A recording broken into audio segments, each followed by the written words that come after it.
Rhinocéros de Ionesco. Donc c'est aussi une pièce de l'absurde. Tout à fait, oui. Pour résumer, comment tu résumerais, tiens, d'ailleurs, cette pièce en deux Alors, mots. en fait, ça se passe, c'est une adaptation qui est dans le milieu du cirque. Et, Alors, vous avez fait une adaptation voilà, spéciale voilà, de la tout à pièce fait. qui, initialement, ne se passe pas dans le milieu Non, du en cirque. principe, c'est dans des bureaux, mais nous, on a pris, enfin, le metteur en scène a pris le parti pris de faire ça dans un cirque. Donc, on se prépare, tous les comédiens se préparent dans un premier temps pour la C'est ça. représentation qui doit se passer le soir même. Alors, il y a des costumes, hein, c'est haut en Oui, couleur. Hein, il y a du maquillage, il y a, des il y a costumes. deux clowns. Voilà, il y a deux l'Auguste clowns, il y a et le clown blanc. Il y a un trapéziste, un un trapéziste. logicien trapéziste. Voilà, il y a une Monsieur ventriloque Loyal. avec. Voilà. Ça rappelle un peu la marionnette de Jeff Panaclock, là. C'est ça. Elle lui ressemble. Voilà, il y a Funambule, il y a. Il y a Funambule, ouais, voilà. Monsieur Loyal. Oui, oui, Voilà. oui. Ah, ouais, non, c'est une Oui. magicienne. Voilà. Voilà, donc vous avez adapté la pièce de Ionesco à ce milieu du cirque. Oui, tout à fait. Oui, toute la première partie, c'est donc Ouais. cette préparation. Et donc là, c'est très coloré, très festif. Ça se passe plutôt dans la bonne humeur. Et puis après, bon, la deuxième partie, sans trop dévoiler, c'est beaucoup plus sombre, beaucoup plus. C'est vraiment, on se rend compte que bon, voilà, il y a l'arrivée de ces fameux rhinocéros Voilà. en En ville. fait, l'histoire, c'est que voilà, Et bon, voilà. ça se passe dans le cirque. Au début, tout se passe bien. Ouais. Bon, il y a des petites histoires, etc. Voilà, mais il y a une on sent quand même qu'il y a invasion. des différences entre les personnages. Et d'un seul coup, ils voient Des rhinocéros dans la ville qui dans envahissent la ville. qui envahissent la ville. Et Il y on a se rend compte de la Une réaction. rhinocérite, on dit, je crois. Rhinocérite, voilà. Et donc voilà, c'est à peu près la réaction de chaque personnage vis-à-vis de ces rhinocéros. C'est ça. Et on apprend aussi que finalement que ce sont les êtres humains eux-mêmes qui se transforment. Oui, En c'est une métaphore de la montée du totalitarisme, du fascisme. C'est ça. Et Parce que, initialement, cette pièce aussi a été créée en 1950, 57 de mémoire. Voilà. Donc il y a une référence voilà, Oui, tout à à la fait. dernière guerre. Oui, puisque Ionesco est d'origine roumaine et bon, il était très impacté par ce régime-là. Mais en fait, aujourd'hui, on peut très bien l'adapter, même à ce qui se passe actuellement, en fait. Enfin, complètement. Malheureusement, voilà. c'est toujours d'actualité. Mm. Et donc voilà, il y a un personnage, Béranger, qui lui décide, malgré son côté un peu perdu dans la vie, un peu mélancolique, un peu très peu sûr de lui, qui fait face au clown blanc qui lui en impose, est fort et sûr de lui. Lui, c'est le clown blanc et Béranger, c'est l'Auguste. Et ben, malgré tout, il essaye de résister avec ses moyens. Voilà, il essaye de convaincre les uns et les autres de ne pas tomber du côté obscur de la force. C'est le seul qui veut rester humain. Voilà, tout à fait. Qui veut rester lui-même, qui ne veut pas changer pour Il ressembler aux autres. Il ne veut pas abdiquer ni capituler. Voilà. Et donc, juste à côté de toi, donc, bonjour. Donc toi, ton personnage, c'est un peu, on va dire, l'ingénue, on peut dire ça. Oui, on peut dire ça. Celle qui est amoureuse secrètement de Béranger. Oui, tout à fait.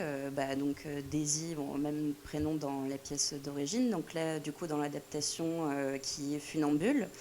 Et qui, oui, effectivement, que dire sur ce personnage? Elle est assez pure aussi, c'est celle qui reste un peu aux côtés de Béranger. Oui, tout à fait, et qui garde un espoir peut-être plus longtemps que les autres sur le fait qu'une vie peut être possible et qui, sans trop en dire non plus... oui, il ne faut pas trop dévoiler. Oui, mais oui, qui a une certaine pureté, puis qui, je pense, est très proche des gens de la troupe. C'est un peu en tout cas moi c'est comme ça que je le vois, c'est un peu une sorte de cocon.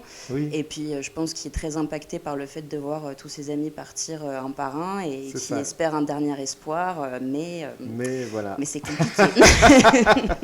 Effectivement, elle va craquer elle aussi, on peut le dire peut-être. Oui, tout à fait. C'est triste un peu comme. Oui, c'est très très triste, Et je pense que, je sais pas, peut-être que je me trompe, mais dans l'adaptation que que Patrick, le metteur en scène, a fait.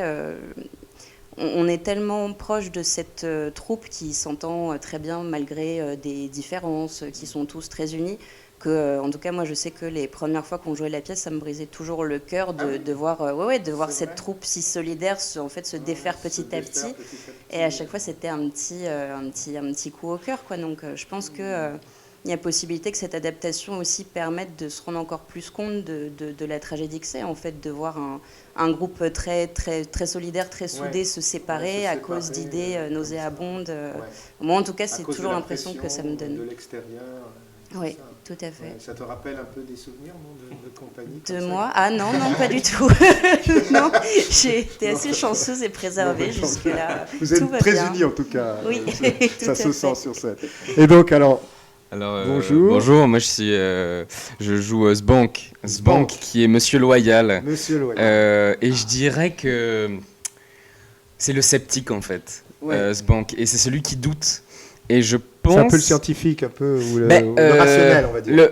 Mais le rationnel qui fait pas que de la. C'est pas le logicien quand même. Le logicien, c'est celui qui ne voit que la logique. Mais Sbank a peut-être un pas de recul par rapport aux choses. C'est celui qui dit attention, là on est en train de parler d'autre chose. Vous disputez sur des bêtises. Alors, et il y a un truc qui monte qui est beaucoup plus terrible.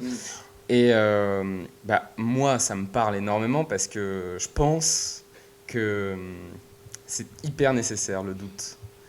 De douter. On a déjà eu plusieurs invités qui nous ont parlé du doute. Voilà. Et je pense. Alors, bon, en plus. Qu'est-ce qui est important dans le doute ? Ce qui est important, c'est que quand on doute, on ne juge pas. Quand on doute, on suspend son jugement, justement. Et on se dit, alors qu'est-ce qui se passe ? Qu'est-ce qui est en train de se passer ? Puis on analyse, sans jugement, sans affect. Et je pense que. C'est ça aussi, on se disait, ça a été écrit à une époque très spécifique quand même, ça parlait du totalitarisme, ça parle, moi je pense, des totalitarismes. Aujourd'hui, il est où le totalitarisme et où sont les endroits où il n'y a pas de doute. Voilà. Et je pense ça c'est assez pertinent de se demander où on doute et où on ne doute pas. Bon bref. Et toi, le doute est une preuve d'intelligence, rappelons-le. C'est très très bien de douter. Oui, parce que notre chroniqueur doute beaucoup, c'est pour ça que... non, voilà, parce que je dis ça aussi parce que y a éternellement des réappropriations de tout un tas de textes, entre autres de Rhinocéros, il n'y a pas si longtemps, où on dit je suis pas un rhinocéros. Bon, enfin bref, donc n'en parlons pas. Parce que c'est stupide, donc il n'y a même pas à commenter là-dessus. Oui. Mais voilà, qui sont les rhinocéros actuels ? Par exemple, avec la crise du Covid et tout ça, ça peut se rapprocher. Ça peut. Mais ça peut. Mais ensuite, à chacun de douter, à chacun de se faire son... Plus de rhinocéros. À chacun de se faire son... C'est ce qu'on voit dans la pièce d'ailleurs, il y a les pro-rhinocéros et les anti-rhinocéros. Et puis il y a des anti... Voilà. Qui deviennent rhinocéros. Qui finalement disent tout le monde le fait. Donc, Sbank devient rhinocéros. Voilà. No spoiler, mais malheureusement, même lui, même celui qui doute, c'est terrible. C'est terrible. Voilà, et ensuite, donc. Merci. Et donc, moi, je joue Madame Bottard, qui est donc la directrice du cirque. Voilà. Et c'est toi aussi la ventriloque. Non. Ah non, c'est pas toi. La ventriloque, c'est une autre comédienne. Ah, ok. J'ai cru que c'était toi. Pas du tout. D'accord. Ok. Mais on a les mêmes lunettes, c'est pour ça. Ah ouais. De loin, j'ai cru que c'était... D'accord. Non, on est deux comédiennes différentes. Pardon. Ah non, tout va bien. Et je crois que l'enjeu... en tout cas qu'on a beaucoup travaillé pour Bottard, c'était elle a cette autorité forte pour tenir le cirque, quoi. Et puis au moment de la découverte, et puis elle est pleine de conviction pour le coup.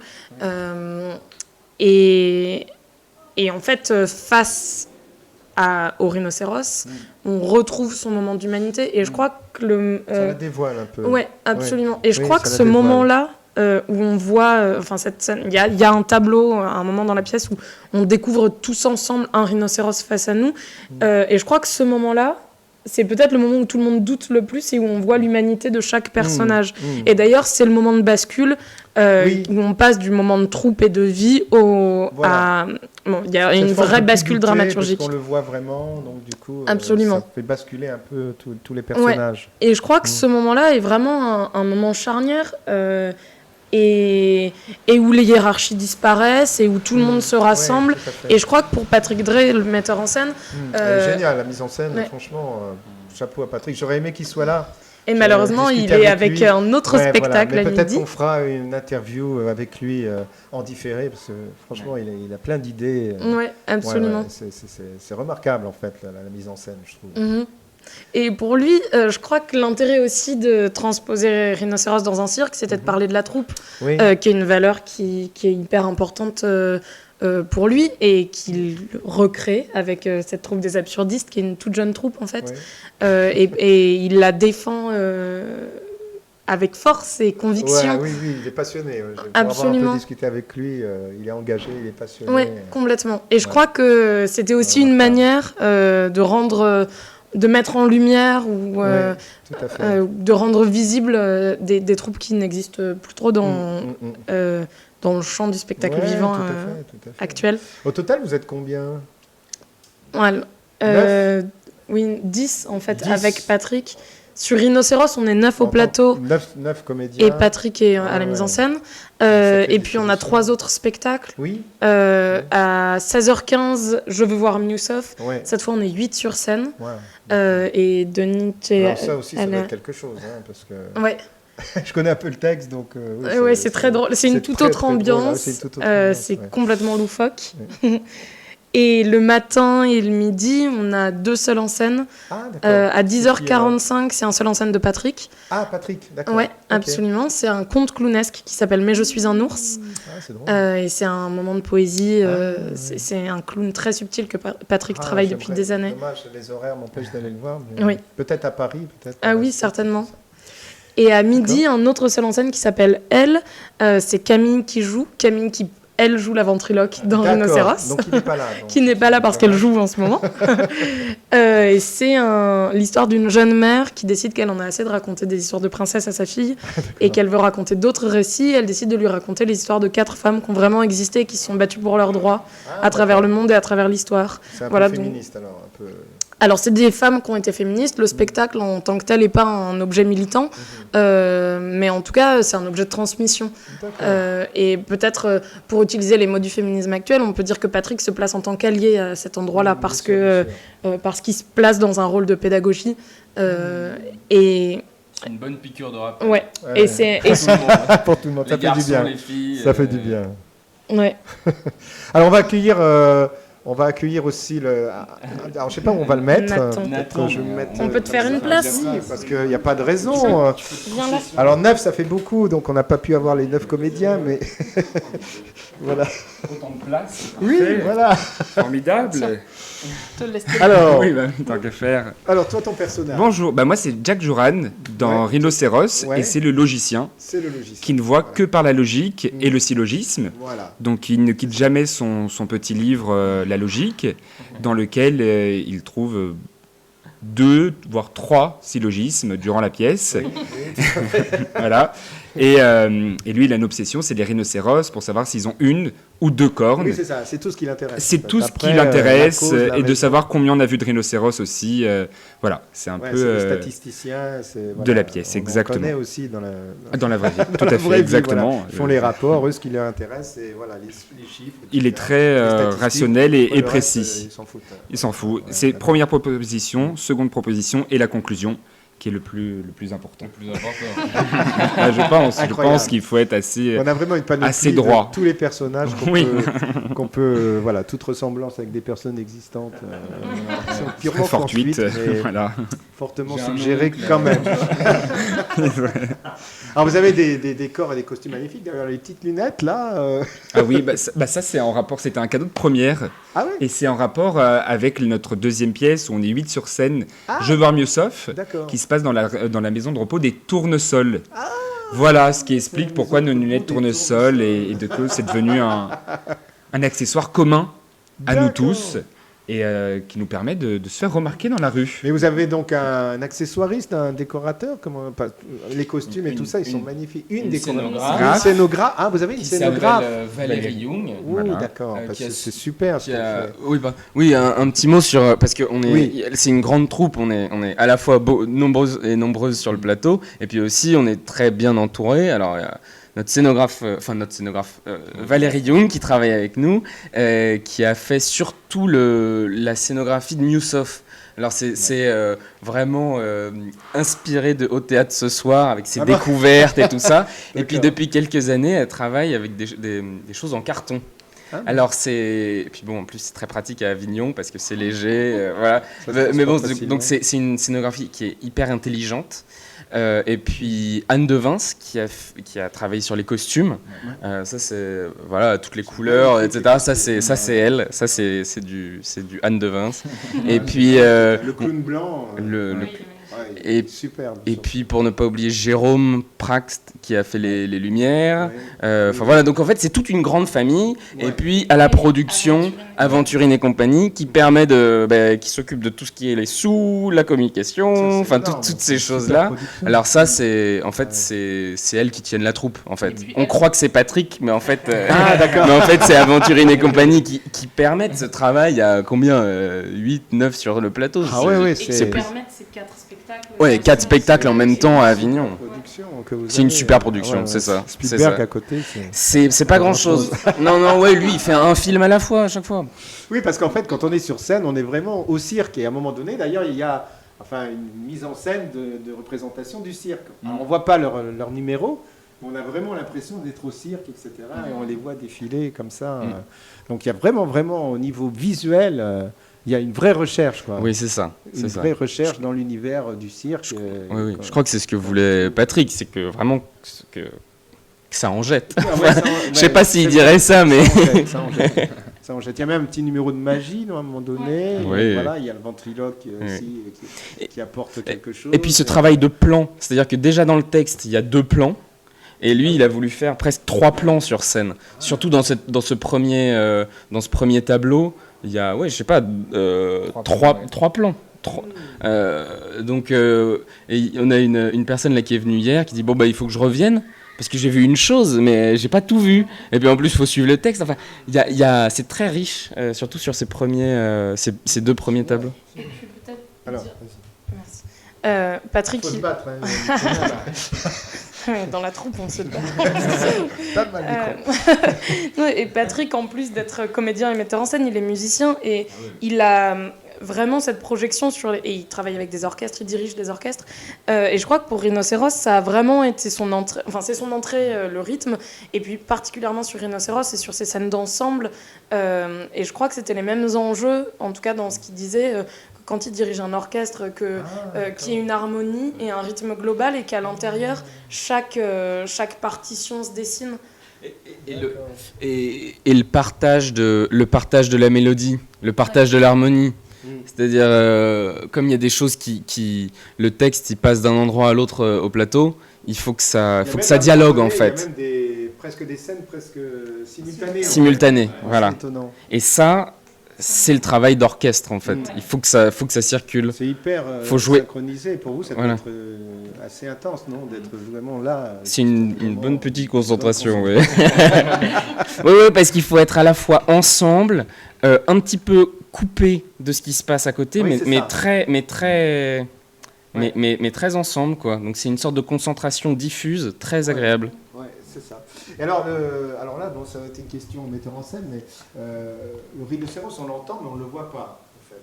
Parce que je pense que dans la mise en scène initiale, les gens prenaient un masque de rhinocéros, en fait, il me semble, dans la pièce de Ionesco. Oui, ça dépend de l'adaptation. Ah oui, peut-être la première. Et là, en fait, il y a une partie pris, en fait, de ne pas le voir, ce rhinocéros, en fait. Ça a été un choix comme ça pour Je ne sais pas qui peut répondre à cette question. Non, mais à un moment donné, dans le 3e tableau, il y a le clown blanc, donc le personnage de Jean, qui se transforme, mais très légèrement, parce que Patrick, à la mise en scène, ne voulait pas d'une corne en carton ou je ne sais quoi. C'était beaucoup plus subtil, et en plus, ça suffit, avec un jeu de lumière adapté. Il est génial. Qu'il se... Antoine. Il est génial, parce que rien qu'avec son physique, il a un physique ça suffit. Très beau. Ah ouais, magnifique. C'est vrai. Il est grand, il est très grand. Il est très grand, il est très fin. Il a un regard un peu comme ça, un peu perçant, Et on le voit se transformer en animal. C'est ça, c'est le seul dans toute la pièce où vraiment il y a une métamorphose qui suffit. Elle suffit à elle-même, il n'y a pas besoin d'en faire plus pour qu'on se rende compte que sa démarche, son pas, tout ça c'est très important pour qu'on comprenne que là il est en train de vriller, et il est en train de se transformer, quoi. Et aussi parce que, en fait, il n'y a pas de réalisme, et même si c'est plein de vie, et ça on y a accès, tout est très... c'est le théâtre, quoi. Et c'est mis en avant, et c'est traité de manière burlesque. Et je crois que Patrick n'avait pas envie d'un traitement réaliste pour les rhinocéros, parce que c'est pas le traitement qu'il a de manière générale, et donc il n'y avait pas... ça faisait pas sens. Et que pour lui, l'évocation était plus importante. Et c'est le même traitement, d'ailleurs, à la fin... donc je vais pas dévoiler la mise en scène, mais en tout cas il y a une évocation du troupeau de rhinocéros sur la fin, et qui reste de l'ordre de l'évocation. Et je crois que pour Patrick c'est important d'ouvrir quelque chose dans l'imaginaire et puis de pas le représenter complètement. Et de parler des humains, en fait, des humains qui restent, en fait. Et parce que montrer ceux qui restent, c'est ça. Ceux qui finalement rentrent. À un moment donné, on vous voit tous dans le fond alignés là, et en fait vous êtes passés de l'autre côté de la. Mais là aussi, c'est suggéré. Vous restez avec une apparence humaine, mais on sent que vous n'êtes plus. En fait. On n'est plus tout à fait là. Vous n'êtes plus tout à fait là. Alors, ça salue le jeu, en fait, de faire ça. Je crois que Patrick, il a une grande confiance dans le jeu des comédiens et des comédiennes, et qu'il s'appuie dessus. Et je crois qu'il avait suffisamment confiance là-dedans pour qu'il n'y ait pas besoin d'ajouter une corne pour qu'on croie à la transformation. Une ou deux cornes. Oui, voilà. Le logicien. Vous êtes vraiment dans les personnages. On en sort des fois. Est-ce qu'on est vraiment dans les personnages ? Ah oui, c'est ça, on se demande.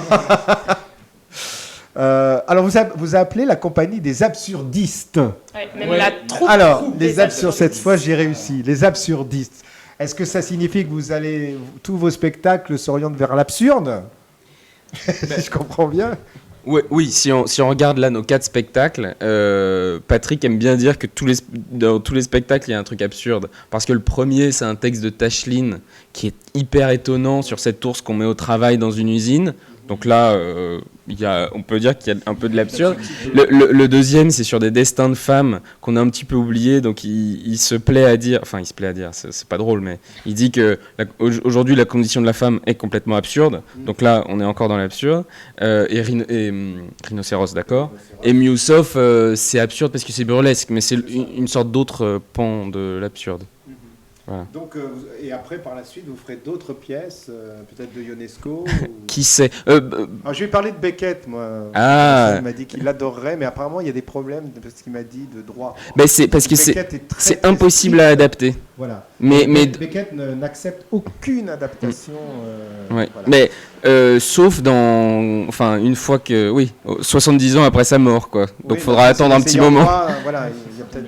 C'est-à-dire ensuite ça tombe dans le domaine public et on adapte comme on veut. Je sais pas quand est-ce qu'il est mort. Il y a pas très longtemps en fait. Faut attendre. Peut-être il est pas mort en 90 ou 89, donc je pense qu'il va falloir attendre en 2060 peut-être quelque chose comme ça. Vous serez toujours là. En 2060, on adaptera Beckett dans un cirque. Voilà. Et ce que m'a dit aussi Patrick, c'est que pour Rhinocéros, il avait eu l'aval de la fille de Ionesco. Alors ça, c'est une grande fierté, une grande, il est très reconnaissant. Je crois qu'il m'a dit qu'il y avait Peter Brook qui voulait aussi avoir les droits pour adapter Rhinocéros, et la fille de Ionesco a refusé. Il s'est cassé les cornes dessus.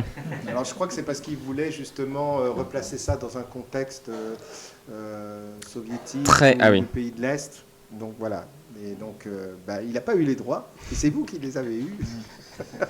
Ah mais Patrick fait une petite danse de joie tous les soirs grâce à ça. Ouais, franchement.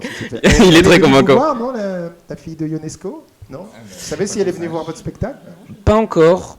Je sais pas où elle est en ce moment, mais si jamais elle nous regarde, elle est la bienvenue. On joue jusqu'au 31. La fille de Ionesco. Mais... on l'invite. On lui fait une détaxe. Maintenant, je voudrais individuellement voir un petit peu votre parcours. Comment vous êtes arrivé dans cette aventure? Comment vous êtes devenu comédien? Parce que souvent, on a des jeunes internautes qui aimeraient être comédiens, mais qui n'osent pas, qui ne savent pas comment on s'y prend. Est-ce qu'on fait une école? Est-ce qu'on n'en fait pas? Comment vous... Pour ma part, ça a commencé il y a 6 ans maintenant. Je faisais partie d'une école... Donc relativement récent. Oui, par rapport à mon vieil âge. Non, c'était il y a 6 ans. Je cherchais à faire... j'étais dans une école de voix et je cherchais à faire beaucoup plus de théâtre que je n'en faisais à ce moment-là. Et voilà, on m'a donné les coordonnées de Patrick. J'étais sur Paris et il donnait des cours en région parisienne. Ah, il donnait des cours. Et on a démarré comme ça. Et il y a 2 ans, à la suite de Rhinocéros justement, j'ai voulu faire ça en tant que professionnel. Enfin, j'ai voulu jouer Rhinocéros en tant que professionnel. Et donc on en a parlé ensemble avec Patrick et ça a démarré comme ça. Et ensuite, il a une école sur... Non, il donne des cours parallèlement à son travail. Et donc, on a voulu jouer Rhinocéros devant le plus grand nombre. Et c'est comme ça un peu que l'aventure a démarré. Et donc, ensuite, il a créé cette troupe grâce aussi à Aventurine et compagnie. Et donc, pour moi, tout a démarré comme ça. Ah, super. Voilà. Et donc... Eh bien, moi, je faisais du théâtre depuis que j'étais toute petite, depuis que j'avais 8 ans, dans une association municipale, la même que là où j'ai rencontré Christophe. C'est ça. Bon, après le bac, je suis passée par d'autres études. J'ai fait une école de réalisation et de technique en cinéma. Enfin, je suis vraiment passée par d'autres... j'avais un peu changé, quoi. Et puis finalement, j'avais arrêté le théâtre à un moment et j'avais repris.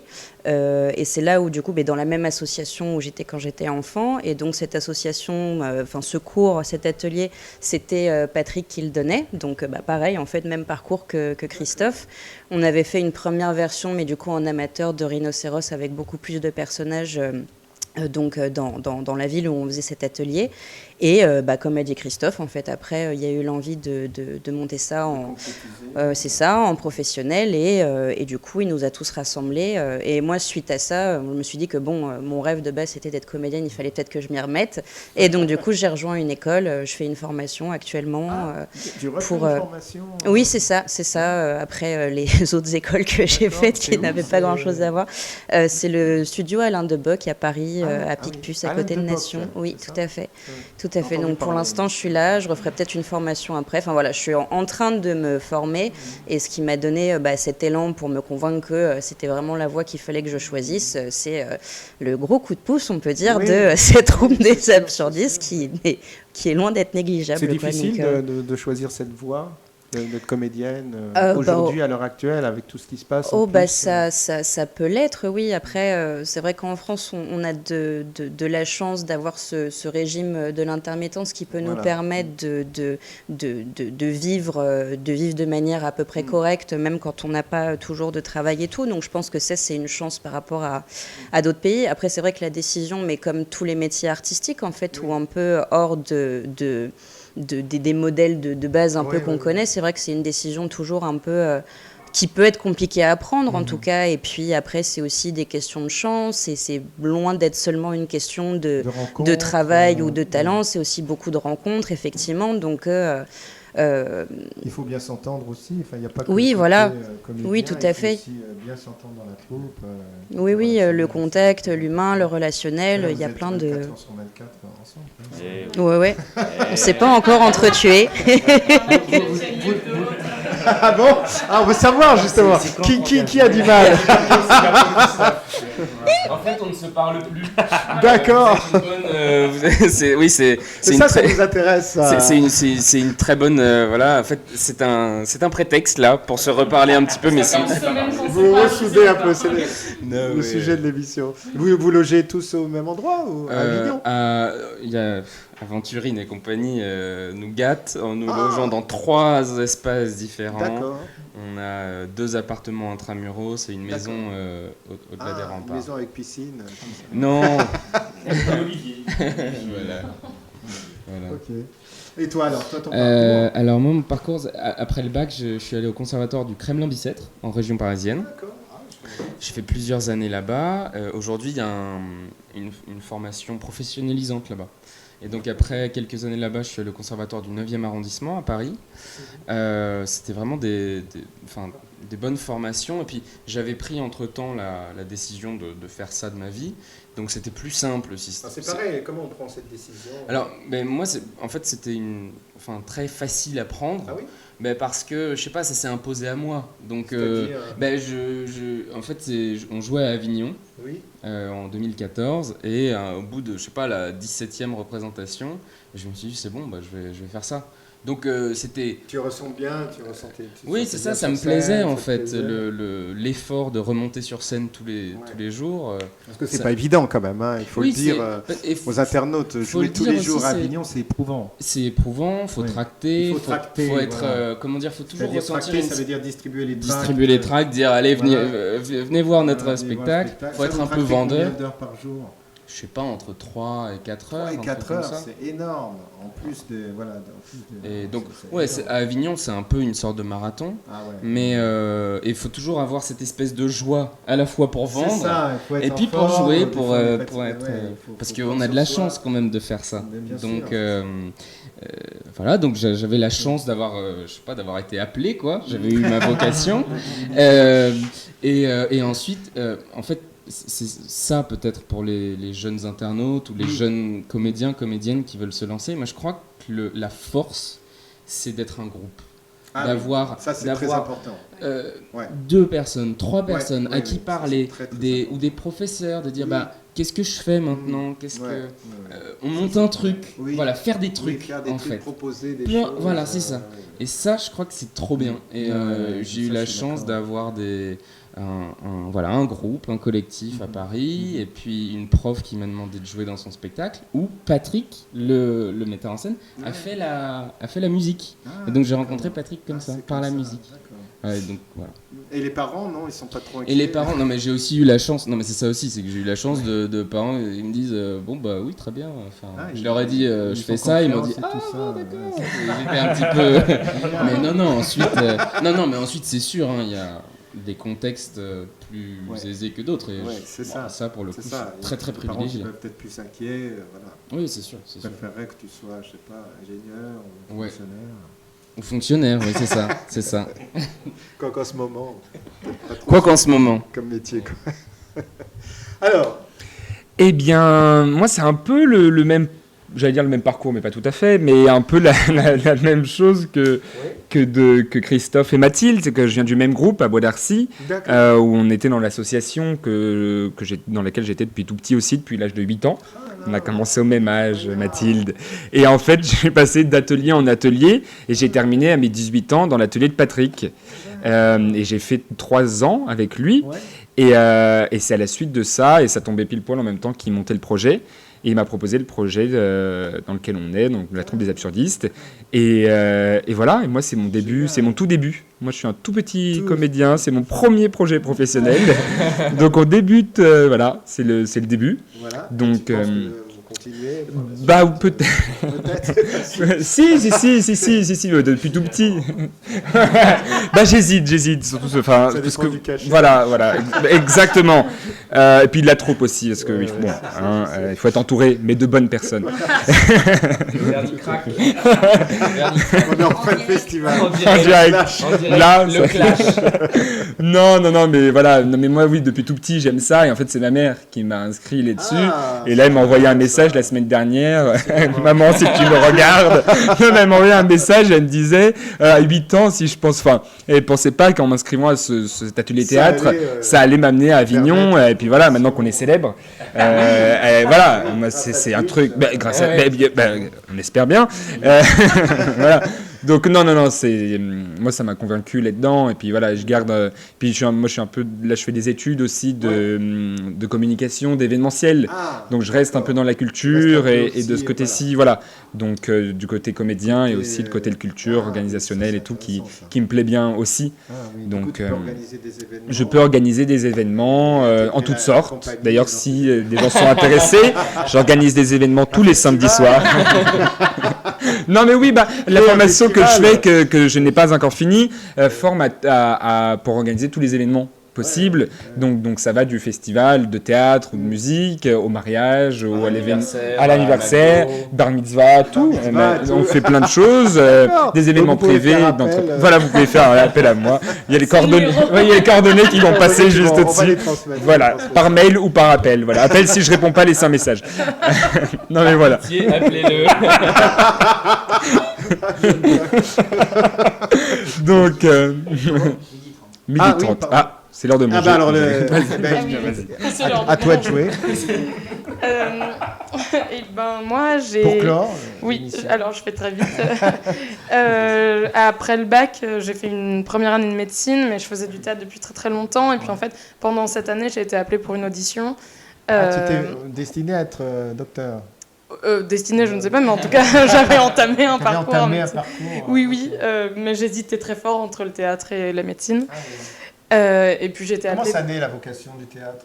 Comment on se dit, tiens, je vais faire du théâtre ? C'est particulier quand même. Mais moi, j'avais commencé très très jeune et j'avais pas lâché. Simplement, je viens d'une famille où il y a pas de comédien dans ma famille, donc je me projetais pas dans ce métier-là. D'un milieu complètement différent. Oui, après, je viens d'une famille très amoureuse de l'art, du spectacle vivant, et donc j'ai beaucoup vu de spectacles enfants, mais je me projetais pas, j'imaginais pas que c'était un métier, quoi. Oui. Et puis... Est-ce qu'il faut avoir confiance en soi, ou si on est timide, on peut aussi faire ce métier ? Comment ça se passe ? Parce qu'on dit que les relations, c'est important, mais je crois que les relations sont importantes, les relations sincères. Oui, les relations sincères, bien sûr. On parle... il y a un peu cette image parfois des mondanités et tout. Moi, je crois pas que ce soit ça, les relations. Non, c'est pas ça. Pas au théâtre, en tout cas. Non, c'est ça. Et qu'un groupe, ça se crée par rencontre humaine, mais en fait... je veux dire, quand on est timide, on rencontre des gens aussi. Oui, bien sûr. Il faut et donc, c'est pas forcément de se mettre en avant que de juste se faire confiance. Et je crois que le travail... C'est important, ça. Oui, absolument. Et je crois que le travail, il fait beaucoup, en fait. Et que juste de se dire que... moi, quand j'ai décidé de faire du théâtre, je me suis dit, il faut que j'ai une compagnie. Je ne sais pas si c'était la bonne chose à faire, mais en tout cas, j'avais l'idée qu'il fallait créer des choses. Et donc, j'ai participé à la création d'un collectif. C'est comme ça que j'ai rencontré Denis et donc par la suite Patrick. Et en fait, c'est comme ça que ça nous a lancés, parce qu'on se porte, parce que je crois qu'il faut lutter contre la solitude dans ce métier-là.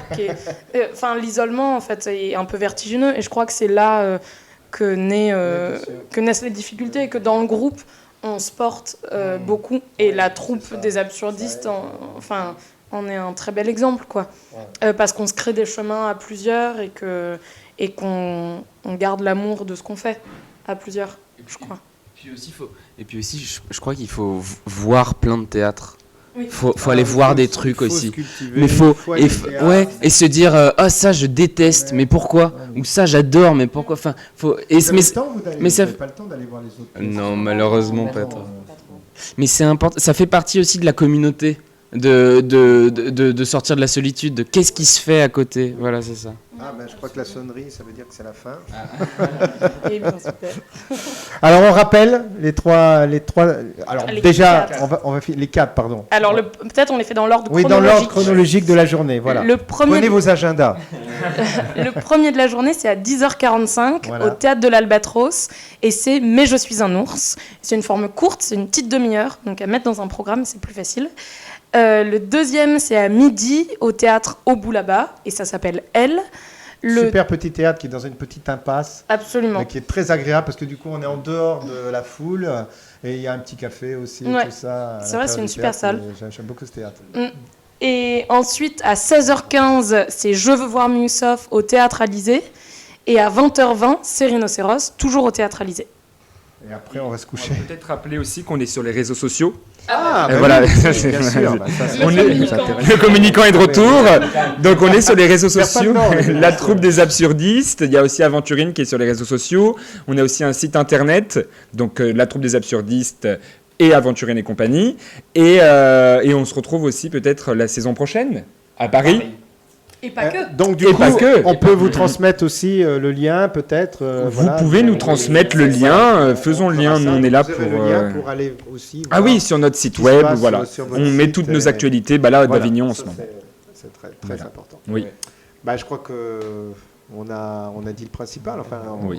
on a évoqué parce qu'effectivement, il faut aller voir les pièces. Il faut aller voir les pièces. Attention, plus que 4 représentations. Voilà, c'est ça, plus que 4. Donc ne manquez pas. Oui, bah, du coup. Précipitez-vous parce que vraiment. Enfin, moi j'ai vu que Rhinocéros, mais déjà c'est un spectacle magnifique, haut en couleur, une mise en scène vraiment très enlevée. Vous êtes tous vraiment formidables, chacun dans vos rôles respectifs.